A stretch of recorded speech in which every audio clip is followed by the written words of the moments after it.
Welcome back to my YouTube channel, Savita's IGNOU Magic. I know you are managing so much work, home, life, and still choosing to study. That's powerful. If you stay with me till the end of this video, I promise one important question from Unit 1 will be fully prepared. Let's make nationalism easy and exam ready together. Now, let us understand what is nationalism. Nationalism is both the emotional attachment to one's own nation and the political idea of forming a nation by using shared history, culture, or tradition. Very important question, that is the difference between modernist versus non-modernist theories of nationalism. To cover this is the very important table. This table will give you the idea of this question answer. All these points you have to elaborate in this answer. Let's quickly look at the difference between modernist and non-modernist theories of nationalism. Modernists believe nationalism is a new idea, born during the 18th to 19th century with industrialization. According to them, nations are modern creations, built by tools like education, media, economy, and the state. Key thinkers here include Gellner, Anderson, and Hobsbawm. But non-modernist theories say, hold on. Nations are not new. They have existed for centuries, rooted in shared culture, tradition, and history. Thinkers like Anthony Smith and ideas like naturalist, perennialist, and evolutionist say that nations slowly grew on their own through common culture, language, and history, even before any government or country was formed. According to them, people felt like one community first, and only later did states or rulers come into the picture.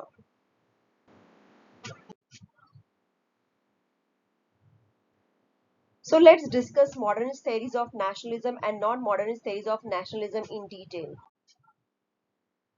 First, let us understand theories of nationalism. Nationalism is not just a local feeling. It is also shaped by global events. Tom Nairn says Welsh nationalism comes from Wales history. But the idea of nationalism is a worldwide trend seen in many countries. Now here Wales history, Wales is a part of the United Kingdom. Wales history means that place history.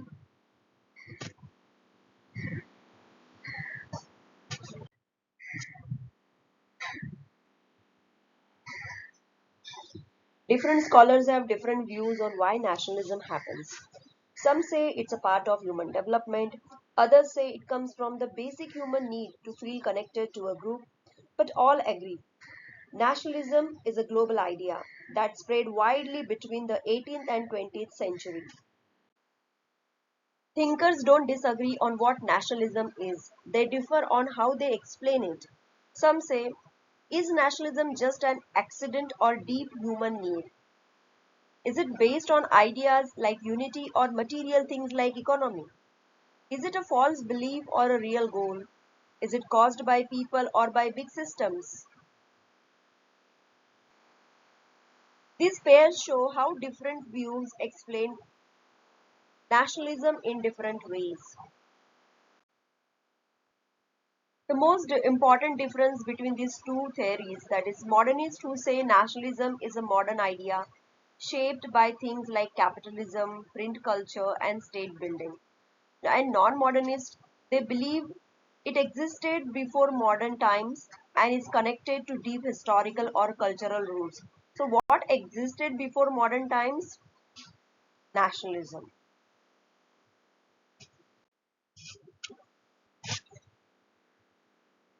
Modernists say nationalism began in the last 300 years in modern times, and non-modernists, they believe that nationalism is much older and has developed over a long time. Even within non-modernists, there are different views. The three main types are, out of that, the first one is naturalist. Let's see what they say. They believe nationalism is natural and timeless. It is a basic human feeling, like love for one's group. They don't explain how nationalism started. They say it was always there. For them, lack of nationalism needs an explanation, not its presence.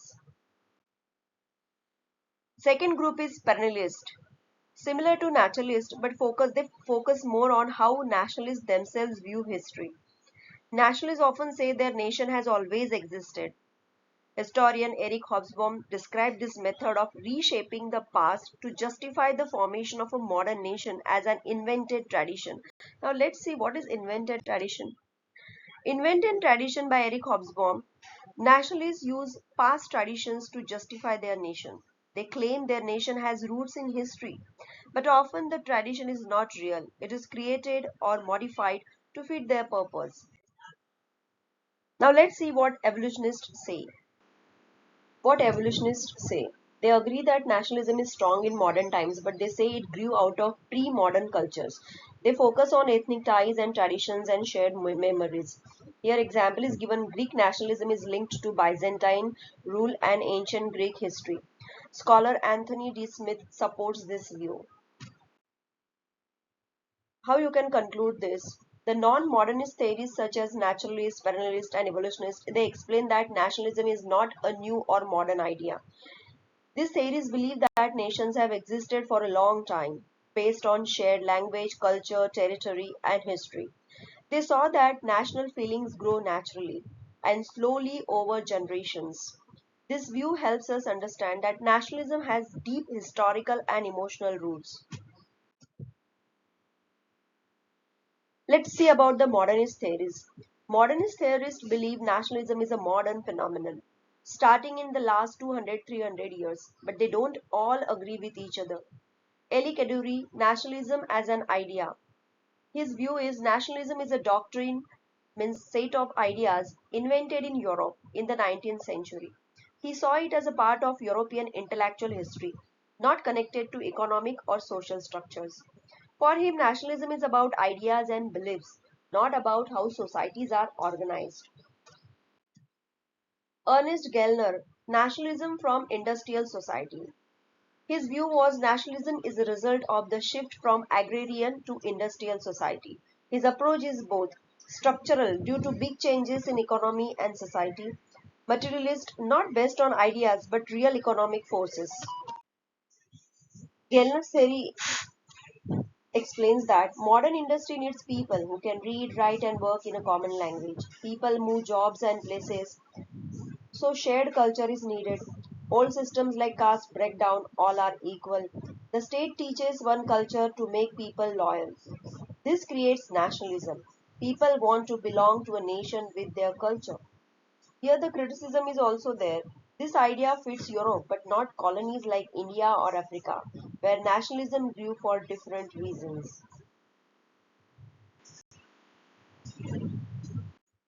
Let's see what Tom Nairn says on nationalism in colonies. Nationalism didn't just grow in Europe but also in colonies like India. He says it came from modern global changes, not just local culture. His views are nationalism is a modern idea. Nationalism is a part of worldwide capitalist development.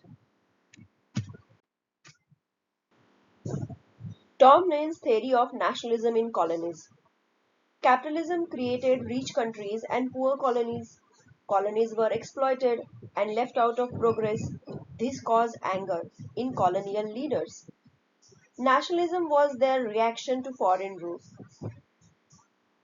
Colonial leaders they used language, culture, and history to unite the people. Nationalism became a mass movement against imperialism. It fits well with India's freedom struggle. Let's conclude modernist theories now. Modernist theories are diverse. Kaduri he focuses on ideas. Gellner he focuses on economic structures. Tom Nairn he focuses on colonial resistance. So there is no single theory that explains all types of nationalism.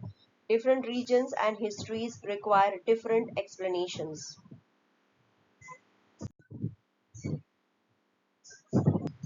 Let me share with you quickly how to write answers in your exam, especially IGNOU exams. Your answer should have introduction part which you have to give in 2-4 lines.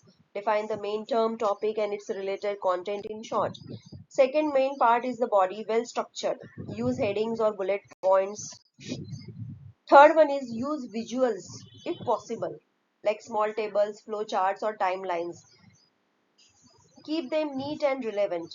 It reflects that your deep understanding about the topic. I did it and it worked. I really could score because of this. So you also can try. Fourth is the conclusion must. You have to conclude your topic in 2-3 lines, summarize main points, end with insight or reflection. It leaves a good impression about you. Let me share with you quick tips.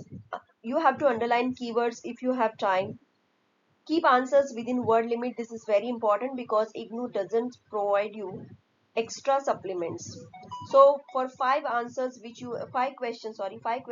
you have chosen, decide how much you are going to write. For each question, how many pages you need. Accordingly, you plan. Give 10 minutes in the beginning for your planning. First, you choose your 5 questions with your calm and peaceful mind. Then you have to write neat, to the point answers. This is the key of the success in IGNOU exams.